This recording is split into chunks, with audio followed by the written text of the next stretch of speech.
Muitas pessoas que se dizem cristãs não gostam de ler o livro do Apocalipse, que diz que tem medo, porque encontra lá as figuras de linguagem de dragão, de besta e tanta coisa, e fica medroso, eu não quero ler. Nenhum livro da Bíblia foi escrito para causar espanto nem terror.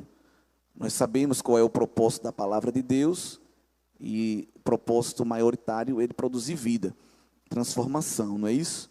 E isso é às vezes uma seta do inimigo das nossas almas, para querer desviar as pessoas da verdade eterna da palavra de Deus. Eu também acredito que em algum grau é até uma hipocrisia, porque muitos da geração atual assistem vários tipos de filmes, de história em quadrinho, de desenho, com bruxo, com dragão, com um demônio, com um bocado de coisa, e não fica com medo. Aí diz que não lê Apocalipse porque lá tem dragão. Então, eu também, na minha interpretação, julgo isso ser também uma atitude um pouco hipócrita de pessoas que, na verdade, não querem ler a Bíblia.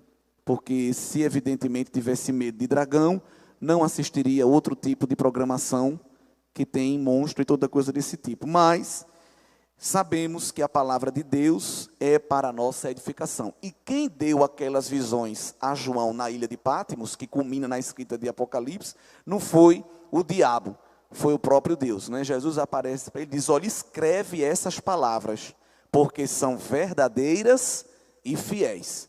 E não só dá uma ordem a João, como dá uma promessa para todos nós. Bem-aventurado aquele que lê, que crê e que guarda as profecias deste livro. Então, só em folhear Apocalipse, você já está se tornando uma pessoa feliz, ou mais que feliz, não é? Eu, irmão, quero ser feliz. Leia Apocalipse, porque o capítulo 1 diz que será mais que feliz a pessoa que ler, crer e guardar como bendita esperança esse texto sagrado. Sabemos, irmãos, do desafio que é estudar a doutrina das últimas coisas. Até porque o livro de Apocalipse vem acompanhado de muita figura de linguagem. Não só Apocalipse, a literatura apocalíptica de maneira geral. Estou falando aí do livro de Ezequiel, que tem porções apocalípticas, do livro de Isaías, né? Os profetas. Nós temos alguns trechos dos evangelhos, das cartas pastorais e o próprio livro de Apocalipse, fazendo esse conjunto aí de gênero literário apocalíptico, falando de eventos finais. E é um trecho da Bíblia, uma porção da Bíblia que é difícil de interpretar, sim. Há diversas escolas de interpretação ao longo dos séculos, buscando chegar a um denominador comum, e ainda hoje não chegaram. E temos que ter muito cuidado quando vamos interpretar esse tipo de texto, porque existem porções que são figuradas e devem ser tomadas como figuras ou símbolos, e tem as porções literais, que devem ser interpretadas literalmente. Então eu tenho que ver o contexto histórico, eu tenho que ver o contexto gramatical, e também tenho que interpretar usando a lente da cristologia, ou seja, interpretar cristologicamente, tendo Jesus como o eixo principal das profecias, porque Cristo é o Criador, o mantenedor e o sustentador de todas as coisas. Então, é preciso ter esse pé no chão quando nós vamos tentar estudar esse texto sagrado. Irmão, eu não tenho Bíblia de estudo, eu não tenho enciclopédia, não tenho dicionário, então não tem como eu interpretar. Todos nós temos a primeira ferramenta hermenêutica à nossa disposição, que é a iluminação do Espírito Santo.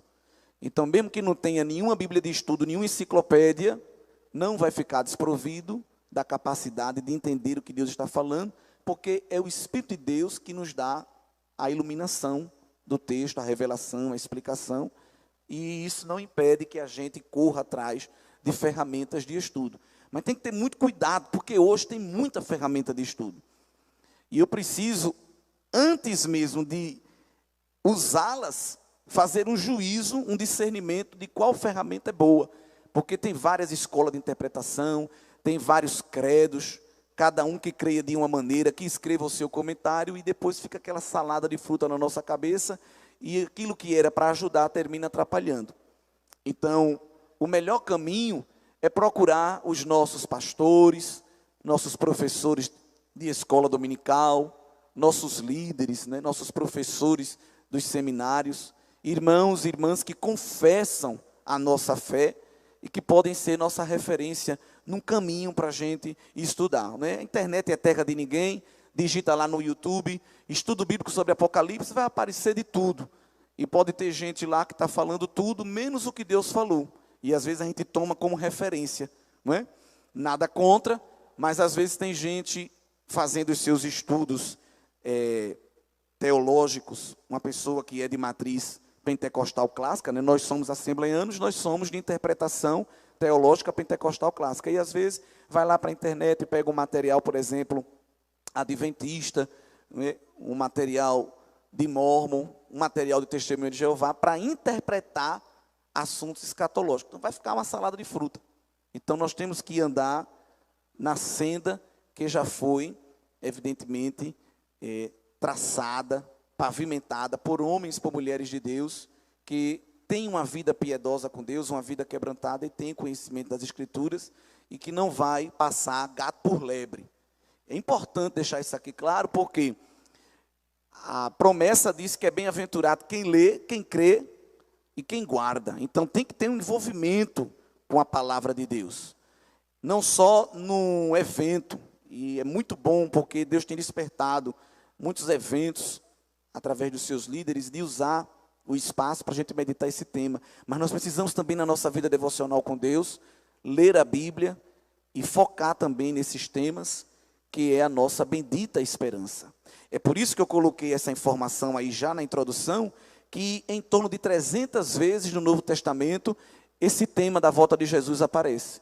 É como que a cada 26 versículos, um versículo batesse na tecla, Jesus está voltando, ou alguma coisa relacionada ao fim. Então, se esse tema é um tema recorrente, é porque Deus deseja que a igreja esteja atenta a essa temática. Não é? Não só em relação ao céu. Logo na frase inicial, o irmão Alisson aqui falou do céu, e ali ainda no começo desse culto falou também do inferno. E é interessante, porque estatisticamente, Jesus nos evangelhos fala mais do inferno do que do céu. E é até assim, quando você começa a perceber a recorrência dessas citações, você pode dizer, meu Deus, por que Jesus está falando tanto do inferno nos evangelhos? Porque para ir para o inferno, não precisa fazer nada. Não precisa fazer nada. O céu, disse Jesus, é tomado com violência, com guerra, com luta. Luta contra quem? Contra você mesmo. Eu luto, diz o poeta, contra a minha própria carne, a natureza humana que há em mim. É o meu primeiro inimigo para eu chegar lá, no céu. Mas para ir para o inferno não precisa fazer nada. Basta viver a vida que você gosta de viver. Ah, irmão, eu quero fazer o que eu gosto. É o caminho para ir para o inferno. É esse. O caminho para ir para o céu é lutar justamente contra as minhas vontades. Então, o caminho para o céu não é um caminho de uma estrada com jardim, com passarinhos cantando, entende? Aquele sol bonito. O caminho para o céu é caminho de luta, de provas, de perseguição, de lágrimas, de choro. Eu não entendo, irmão, porque eu sofro tanto, porque você está indo para o céu, não é?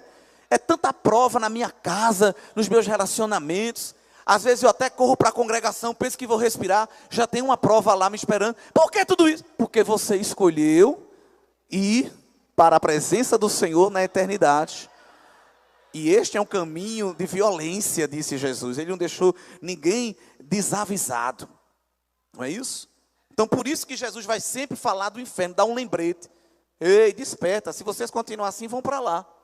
Jesus não deixa a gente desavisado. Mas é claro que o desejo de Deus não é que a gente vá para o ambiente de condenação eterna. O desejo de Deus é remir a nossa alma da condenação eterna e nos dar, através de Cristo, a vida abundante que há nele. E aí dentro de todo esse relacionamento que nós estamos tendo aqui com Deus, tudo isso culmina para a eternidade. As nossas decisões, nossas ações, o que nós estamos fazendo aqui agora, olha para a eternidade. Se é uma vida debaixo da graça de Jesus, que tem Jesus como Senhor e Salvador, e está abrigado na salvação dele, é uma vida de felicidade eterna. Se é uma vida desabrigada do sacrifício de Cristo, que não tem Cristo como Senhor e Salvador, uma vida que distanciou-se da graça, rejeita o sacrifício de Cristo na cruz, será uma vida de condenação eterna, de tristeza eterna. Não existe meio termo, não existe purgatório, não existe limbo, não há um andar para ficar escaldando os nossos pecados, a fim de ser depurado e conseguir fazer um upload e finalmente chegar no céu. Não, a hora é agora. O lugar é aqui. Estamos lutando para chegar lá. E se não conseguirmos aqui, não tem segunda chance. É por isso que precisamos falar mais da eternidade. Ainda mais porque a igreja pós-moderna, ela é materialista, imediatista. Ela é secularista. Lembra que há uma expressão que fala na Bíblia, o Deus deste século. Porque o inimigo das nossas almas, ele quer prender as pessoas no aqui e no agora. A proposta de Deus para nós é uma proposta eterna. É uma proposta que visa a eternidade. Não só um futuro, né? Porque o futuro um dia se torna passado. Não é? O amanhã vai virar hoje. E depois de amanhã vai virar ontem. Essa filosofia que é bem simplória. Mas o futuro, que a gente vê que é o que está lá na frente, amanhã vai estar lá atrás. Então Deus não tem só um projeto para o nosso futuro. Deus tem um projeto para a nossa eternidade. O Deus deste século quer nos desvincular desta proposta e nos prender ao aqui e o agora. E a igreja pós-moderna tem se embriagado nisso. A maior parte das nossas músicas, né, entoadas, boa parte das nossas pregações, a cartela e a cartilha do que é cantado e pregado é uma busca desenfreada para solucionar as nossas necessidades do aqui e do agora. E vai chegar, e vai ter, e vai acontecer, e eu estou abrindo, e eu estou fechando, eu estou colocando em cima, eu estou colocando embaixo, e eu vou derrubar quem você não gosta, eu vou botar você na honra, e vai, olha Abramão, e está vindo, e quem não está casado vai casar, e quem não está trabalhando vai trabalhar. É evidente que Deus quer nos abençoar nessas áreas. A bênção de Deus também nos alcança nisso. Mas a gente vive uma vida em que vir ao culto se resume em chegar no balcão de Deus para receber as cotas cotidianas. Não é errado vir à igreja pedir para Deus abrir uma porta. Não é errado vir ao culto pedir a Deus uma cura. Este é o lugar da bênção de Deus. Deus nos abençoa aqui. Mas a nossa motivação primária, o nosso foco, o nosso objetivo, tem que ser a eternidade. Quando Jesus disse para os discípulos, o povo está achando o meu discurso duro, e foram embora, quer ir também? Agora é agora. O caminho é esse. Porque aquele povo estava querendo que Jesus solucionasse os problemas do aqui e do agora. E Pedro teve um insight tremendo, porque ele disse, Senhor, para quem iremos nós? Se só Tu tens palavras de vida eterna. Eles foram, porque as expectativas deles do aqui e do agora foram frustradas. Mas nós, Senhor, nós já estamos percebendo que Tu tens algo maior, algo eterno, algo indelével, algo indestrutível. Quando um crente percebe isso, ele sobe de nível. Ele muda de nível.